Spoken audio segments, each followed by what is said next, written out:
وقال عز وجل: بينهما برزخ لا يبغيان.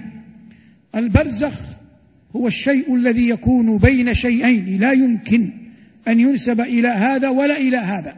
يقال إن وادي محسر برزخ ما بين منى ومزدلفة، لا هو من مزدلفة ولا هو من منى. برزخ يكون فاصلا بين الشيئين. والبرزخ الذي بين البحرين لا يرى ولا يستطيع أحد أن يعينه، لكن العلي الكبير قال: بينهما برزخ لا يبغيان، لا يطغى أحدهما على الآخر فلا يختلطان فيبقى البحر الملح ملحا والبحر العذب عذبا. والحديث عن البرزخ يستفيض، لكن أعظم البرزخ إذا يطلق إلى حياة الناس بعد موتهم وقبل بعثهم. قال الله عز وجل: حتى إذا جاء أحدهم الموت قال رب ارجعون لعلي أعمل صالحا فيما تركت كلا إنها كلمة هو قائلها ومن ورائهم برزخ إلى يوم يبعثون. فحياة القبور هي حياة البرزخ. وبعض أهل العلم يرى أن أرواح المؤمنين باقية على قبورهم، أي ما من عبد مدفون إلا وروحه على قبره.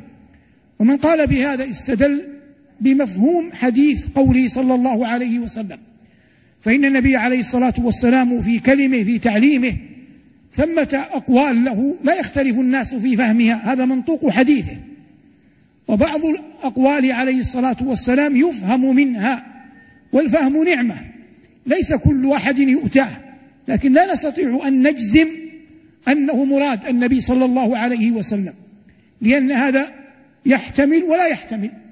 لم يبق صريح قوله عليه الصلاة والسلام. من ذلك أنه لما ذكر عليه الصلاة والسلام القبور قال: ولا أبالي أن أقضي حاجتي بين القبور أو أن أقضيها في السوق، ولا أبالي أن أقضي حاجتي بين القبور أو أقضيها في السوق.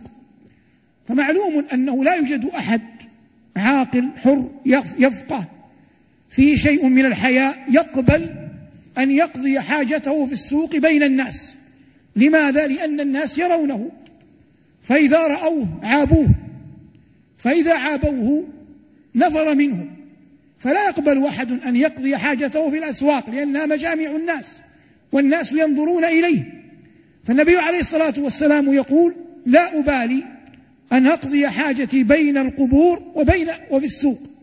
وهو يريد أن يقول صلى الله عليه وسلم كما أنه لا يقبل أحد أن يقضي حاجته في السوق، وكذلك لا يقضيها بين القبور، مع أن القبور كما تعلم ظاهرها لا أحد فيها، فالقبور مدفونة أرضها على أصحابها. من هنا فهم العلماء أن أرواح الموتى على القبور، فقالوا لأن أرواح الموتى على القبور فهم يرون من يقضي حاجته بين القبور. هذا وجه الدلالة في الحديث على من يقول به، وقد قال به الإمام الزرقاني رحمه الله، لكن المقصود تقريب الأمر لكم. فحياة الناس في القبور هي حياة البرزخ، وهي المراد بقول الله عز وجل: ومن ورائهم برزخ إلى يوم يبعثون. وحياة البرزخ تبدأ من حين أن يقبر الإنسان، وقد صح أنه صلى الله عليه وسلم كما في حديث عائشة قالت: جاءتني يهودية تستطعمني تطلب طعاما، فقالت، أي اليهودية وهي على باب بيت رسول الله صلى الله عليه وسلم، قالت: أطعموني.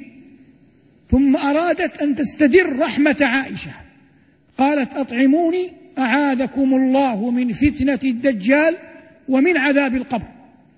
قالت أم المؤمنين: فحبستها، أي أخرت إجابتها حتى جاء رسول الله صلى الله عليه وسلم.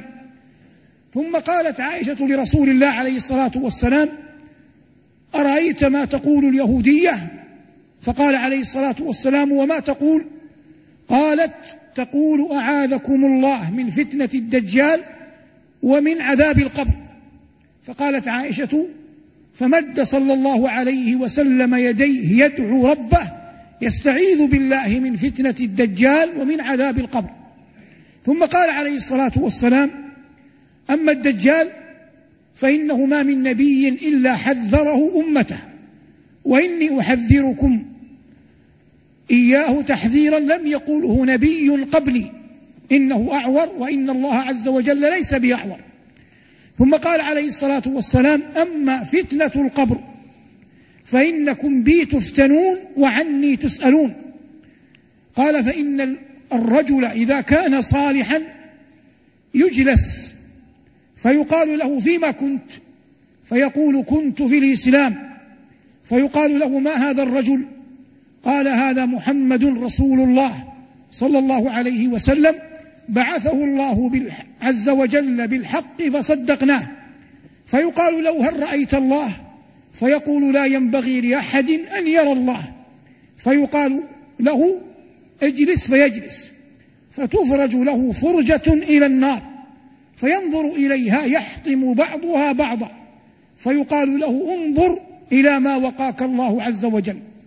ثم تفرج له فرجة إلى الجنة فيرى زهرتها وما فيها، فيقال له: انظر هذا مقعدك في الجنة. ثم يقال له: على اليقين كنت وعليه مت وعليه تبعث إن شاء الله، اللهم أحينا على اليقين بك وأمتنا على اليقين بك وابعثنا اللهم على اليقين بك. فهذا أول حياة البرزخ. ثم يكون أحوال الناس، والصلاة تكون على رأس المؤمن، والصيام عن يمينه، والزكاة عن شماله، وفعل الخيرات والإحسان عند رجليه.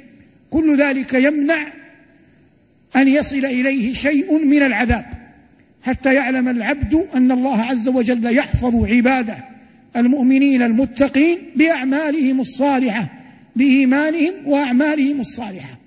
فهذا أول ما يكون من حياة البرزخ. ثم يكون فيها ما شاء الله عز وجل لها ما شاء الله أن يكون من عذاب أهل المعاصي ومن نعيم أهل الطاعات.